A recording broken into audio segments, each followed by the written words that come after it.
Hello. Okay, so hi, how are you? Wake up. This is 27 minutes. We only got 27 minutes, so it's Okay, gonna that's be it. good.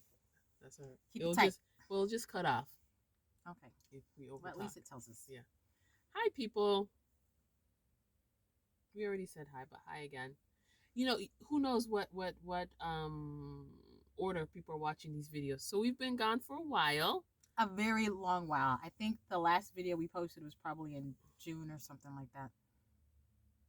Yeah. I Maybe believe it. June or July. I believe it. I believe it. I'm supposed to read the statement, the company statement. I'll read Company it again. statement.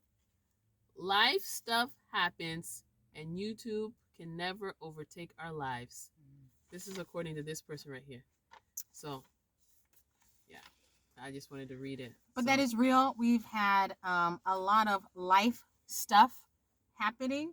And yeah, we've been living our lives and taking care of what we need to take care of. And we're back. I'm actually really excited. I've missed talking. Yeah, Tila's been talking about missing to talk to people. Talking in this car to this little it's a new camera car. phone. It's a different car. It's a new car. So Yeah, I missed it. Up. I had the same car. Yeah, talking a bunch of stuff that I never can actually remember. I'm like, I don't know what we were talking about. Yeah, well, we mentioned it. Upload. Yeah, let's just also remind, because I don't know if people are watching both videos. So this is probably one of two videos that we're going to be able to release. We have a vault of all the stuff that we were supposed to post that we didn't post. Yeah, that will be dropping. So we're just going to drop it all at once. Yeah. Maybe just like once a day or something like that. Just to get it out. Yeah. Because even though some of the content is old, meaning, it was like timely stuff at the time. Right. I do think that there's still some nuggets of wisdom that somebody might be able to gain from. So we'll still post everything, and we'll just keep pushing. But yeah, we are happy to be back. We have missed chit-chatting and stuff, and yeah. Great. So today we want to talk about Harry. What's Harry's last name? Not that it matters. Prince Harry. Does he need a last name? Yeah, I didn't even know. Prince of Sussex. I don't know. His first name is Prince. His last name is Harry. Harry and Meghan. My goodness. In his book, first and foremost, Tila's probably going to talk about why you don't like the title of his new book, Spare. I know she's gone on 2 different tirades about the whole title of the book, Spare. And then we're just going to talk and weave it into. Say it right off the bat? Yeah, well, I think that my primary issue is that when you say spare, it really just gives the impression that you are unloved and unwanted. You're unwanted, yeah. Yeah. Mm-hmm. And I just didn't like that. I'm just like, at this stage in your life, mid-30s, late 30s, if this is what you believe about yourself or what you are professing about yourself, I mean, the book is a cover, it's a picture of him with this title and with his name. So it's not just maybe this is what you believe that the public views, thinks of you. It's how you also view yourself if you're plastering that title on top of your face. And I think it's just a reflection of your heart, a reflection of where you are in life. If you can associate yourself with that word, that you are a spare, that you are not the first pick, that you are not someone that was wanted in the world, that you are not someone that was planned, and that this is your testimony in your 30s. It shouldn't be even if that was the case, even if you were an accident, even if you were not something that your parents wanted or someone that your parents wanted, you should have by this stage in your life risen above that and come to realize your purpose in life, why God has, why God brought you into this world. And you should be living that out and not calling yourself someone spare. You're no one's spare. God has a purpose for you in this life, and it should be your goal to find out what that purpose is and to live it out, and not to take on these labels that if other people feel about you, or labels that or things that you may have always felt about yourself. You got to let that go, because that says so much about who you are and where you are in terms of your maturity, your emotional, like where you are in your heart. And that's why it really disturbed me. It's just like, really, like, wow, you think so lowly of yourself that you would actually put that on your forehead, Mm. that you would put that label on you. You should be rejecting that. Rejecting, I'm not anybody's spare. Like, I am called. This is my purpose in life. Great. And so, what's the next message that you have for Harry? So let's just enter in from there. What did you say I don't know. that You Harry got to needs? let me know because I talk a lot about Harry, huh? It's true, she does. What does Harry need? Whom does Harry need? Is it whom or who? A good wife? Girl. Is it who or whom? That lesson in English class was always really tough. I don't know which one it is. Who you said Harry needs Jesus. Okay, take it from there. That's it. He needs Jesus. Jesus is gonna be the person who solves all his stuff because Harry has dug himself into a quagmire. We thought that we had seen the most when we did the case of the Megans, where we talked about Megan Good and Meghan Markle. We should link that video. We should. Yeah, as the people them say, I don't know, we just post things. So somewhere. Just look somewhere. Maybe we'll just No, we ain't posting nothing over here because don't nobody have the bandwidth to do that. It's gonna be in the description box because I don't even know, they don't even do that no more. I don't think YouTube does that anymore. The case of the Megans, we talked about it. I don't know how he picked the Megan. I don't know how he picked this one. But, Harry's got himself into a situation. So, since we talked after that video, that was before they went on Oprah, right? Or yeah. After the Oprah? We did the case of the Megans before Oprah. Okay. Since then, they went on Oprah. I didn't watch the interview. Didn't want to watch the interview. After that, they did their Netflix special. Didn't watch it.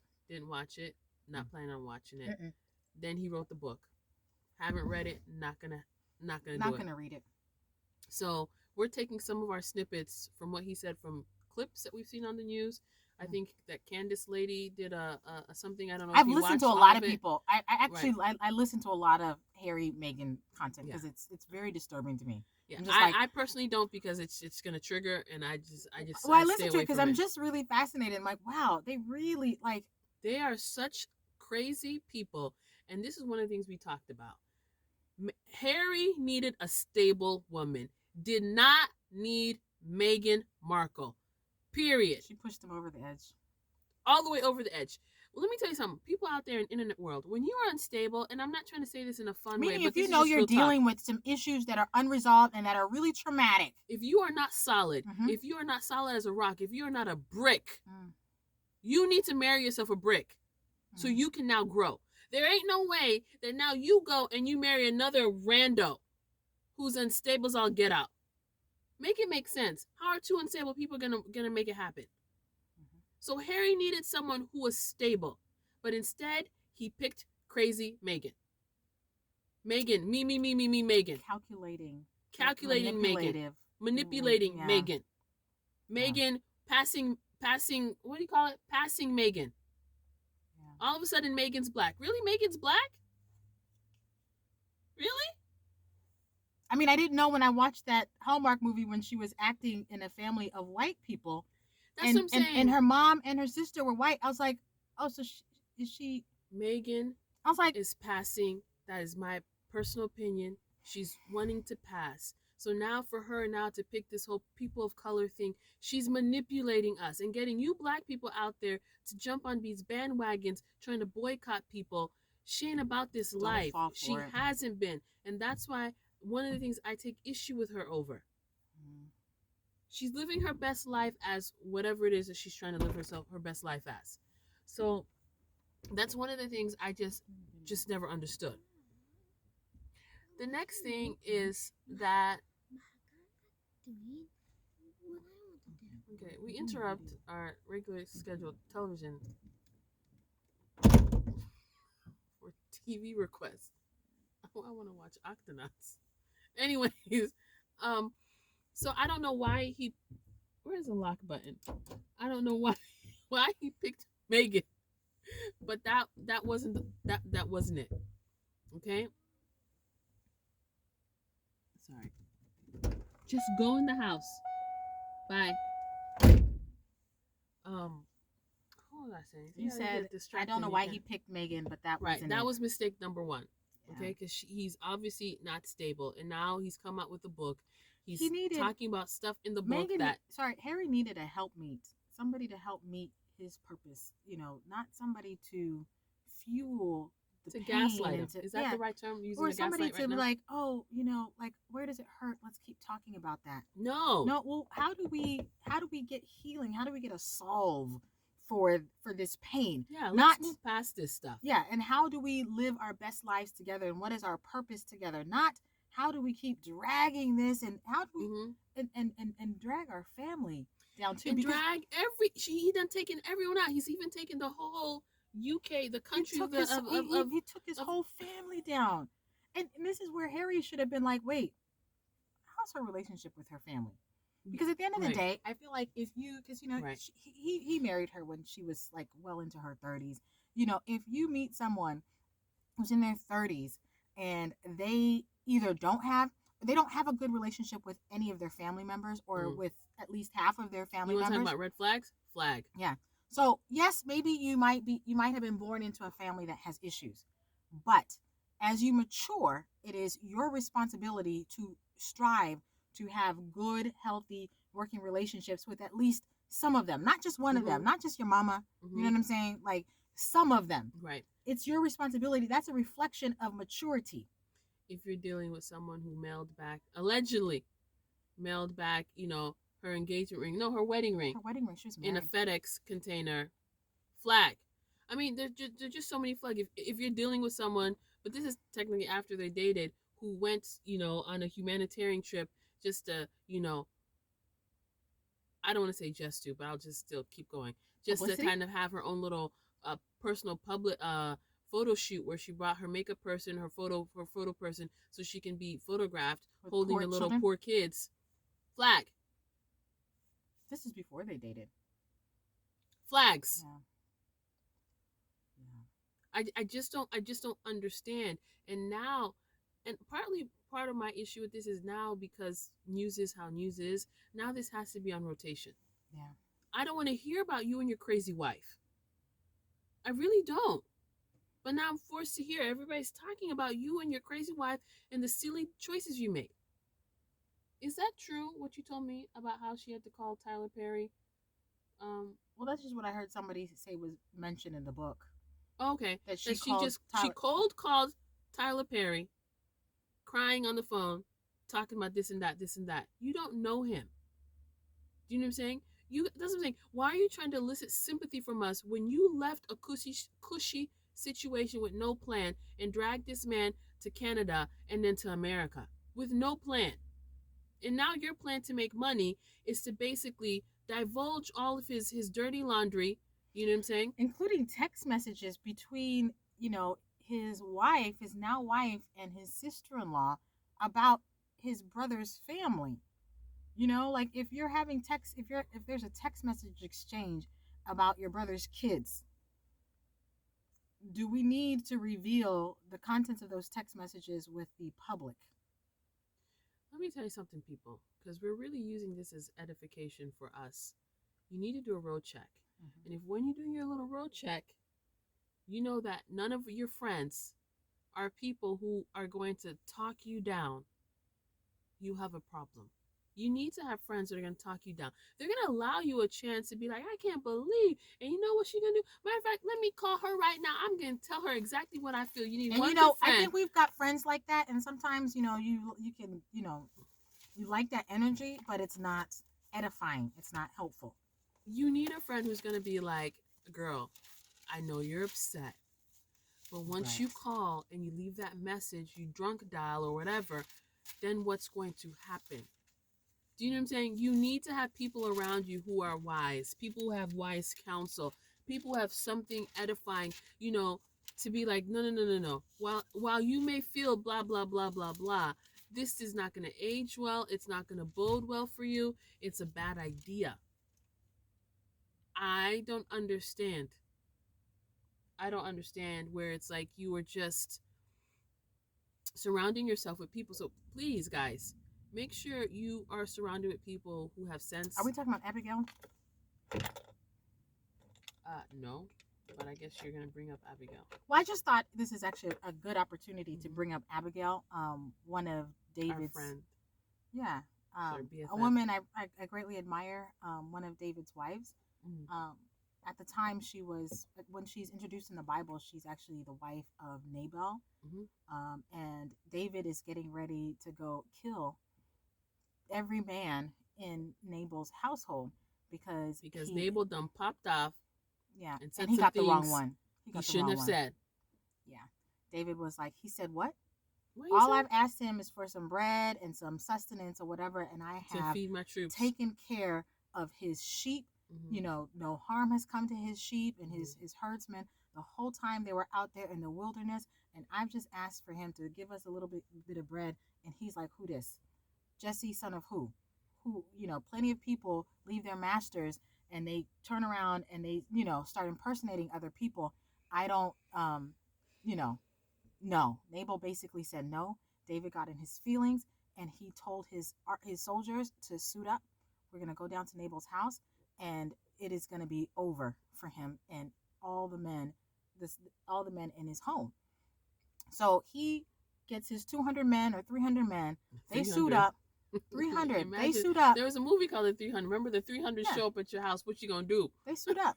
They're like, we ready. Let's ride. Mm-hmm.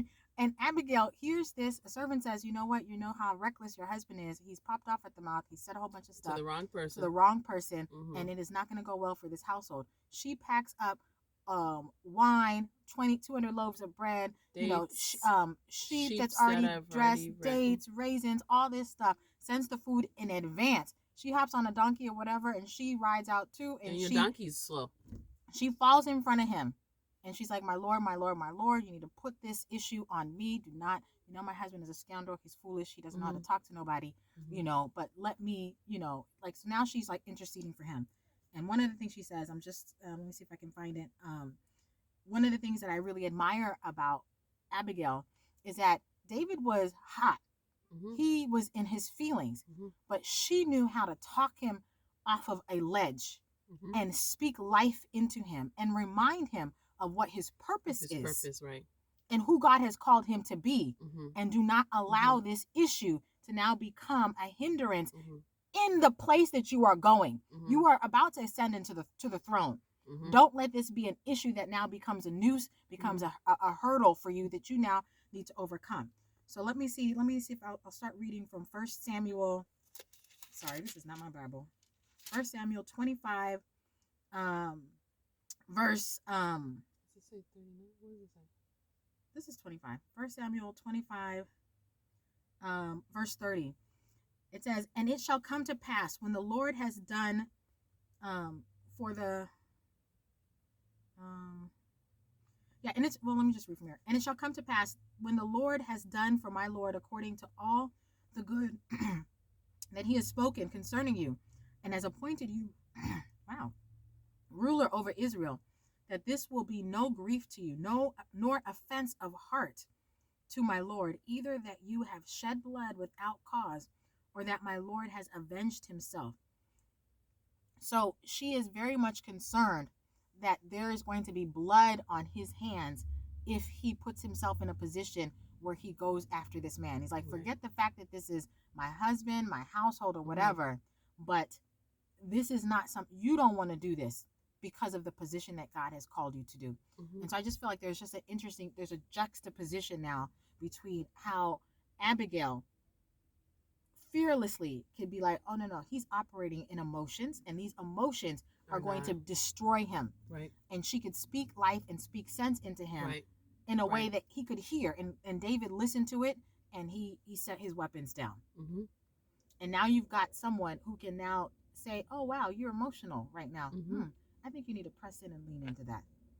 I think you need to talk about which is what is he doing? Which is what I think Megan is doing. She's like, it's healthy for you to just own your feelings. Just feel it. Just feel it. That's what I'm saying. And it's okay to be honest. You feel it. I mean, season that we're in where everyone is talking about mental health this, mental health that, and just feeling, I'm just going to speak my truth. And I don't want the secrecy anymore. I gotta let it out. Want to be, I don't think that's godly. I think that now is just leading to a lot of reckless behavior under the guise of fill in the blank, and I don't think that that's productive, It's not and productive. it's going to take you anywhere. What he needed was a solid woman who's going to talk him down and say, no, you cannot write about these military things in this book. No, you can't talk You about can't how tell many people you killed. No, you can't write your sister-in-law's text messages in a Right. book. No, you can't tell him that. And not just your sister-in-law, the future queen. You Right. cannot be writing her text messages in a book. And you can't talk about how William, your older brother, shook you because you guys had a fight. I mean, come on now. Now we're getting petty, and you sound stupid. You really do sound ridiculous. I mean, isn't that normal for brothers and men to be to? Oh, I mean, really. I mean, with all these boys I have in my house, they're always doing weird things. The small one will just hit the other one with the toy car. Or a broomstick. The other day he hit him with a broomstick. Hard tool. It's like, whoa, dude. This is what they do. But so it happens, and then you now write a book about it, like about normal stuff. Like you have an argument with your sibling, like that's something we write about. I don't get it, and so I'm expecting that. And you're so injured in your heart, like that you still talking about. And you know the crazy thing about those text messages between the sister-in-laws, between Megan and Kate, I was like, so are you saying that I can come and apologize to you almost immediately, and we could cry it out, and you'd be like, oh, it's okay, don't worry, thank you so much for really coming to speak to me, I really appreciate it, or whatever, and then you go talk about it to Oprah, and then you go write about it in a book? At what point is an apology an apology? Yeah, like, so what do I have to do for it to go away? She apologized and sent you flowers or brought you flowers. Apparently she showed up the next day with flowers. So what do I have to do? If I came with flowers and I said, oh, I'm so sorry, I've been stressed. You received my I've had such and such going on, such and such, and you know what? Don't worry, Charlotte, it's gonna be fine. Like if I say all of that, and then a year later I see you on Oprah and you're like, oh yeah, she made me cry. Like what do I need to do? What do I gotta do for you to be okay? Let's back up. If you received my expensive bouquet of flowers that had peonies and roses and all sorts of, calla lilies, you received my big bouquet, and you still talking trash about me, we have a problem. What does that say about you? That means that you're dishonest. That means in the moment you said it's okay, but you were lying to me. That means That means you are literally saying, you know what, it's fine, but I'm literally keeping a list. And it just kind of goes back to what I was saying in that other video about we expect God to forgive us and wipe the slate clean and not to bring things up again. So we think that, oh, we've come to this table of repentance. Father, I'm sorry. Forgive me. I did not mean to steal that thing. I repent. I'm not going to keep this a secret from you. And I'm not going to sin anymore. We say that. And then we have this hope and this expectation that God is going to forgive us. And he's going to remember this no more. Like it is done. Why is it that we can't have that same kind of approach with our fellow man? Why is it that we can't have that approach with our father, with our daddy who's been apologizing 1,001 times? Like, hey, I'm so sorry. I'm so sorry. So we can expect God to do something that we can't even do for, my brother, so I can't do that for my dad. You shouldn't do that for your brother. You shouldn't do that for your sister-in-law. We basically don't need to be forgiven nobody. We just need to speak our truth, and the world needs to give us a platform so we can speak our truth. Yeah, I'm not for it. I'm not for this whole movement about that. We need to be picking better when we're picking spouses that are going to help edify us and be good matches. So meaning that the word says iron sharpens iron, so that when you are having a tough time, someone's able to bring you up, and vice versa. Not someone who's basically going to tell you to jump. Which is basically what happens in this situation. Is there a cliff? Oh, you're on a cliff? Just jump! You can make it. Don't worry. You're going to be okay. I don't think you're going to break anything. You ain't got no wisdom. Stop marrying these dumb women that don't have nothing to give.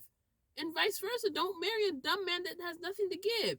Y'all need to be marrying people that are solid, that are on rocks. How do you get with somebody who in 18 months is like, yeah, I do think you should just abdicate the throne? And how? Girl, I just met you. And follow me to California. Girl, I just met you. And he obviously, I don't know what's going on up here. I need to just he was give just up. Like, okay. And somebody who's never had to pay nobody rent before, who's never had to buy his own meal before, okay, I can just come with you to California and we can just leave all of this. Where we going to live? He's never had to pay his own way. Ever. Where are we gonna get food from? Who gonna do the shopping? Yeah, who's gonna go to the grocery store? We gonna get delivered by who? Like y'all ain't got no money. Are we taking the governess? Are we taking do we take the governess No, and you can't and afford the the butler? governess. You can't afford them. Do we get to take both of them? Because I've never had to live without a governess and a butler and somebody to help put my waistcoat on and my morning jacket. They're not wearing waistcoats anymore. But anyways, just pick wisely. Don't be making these.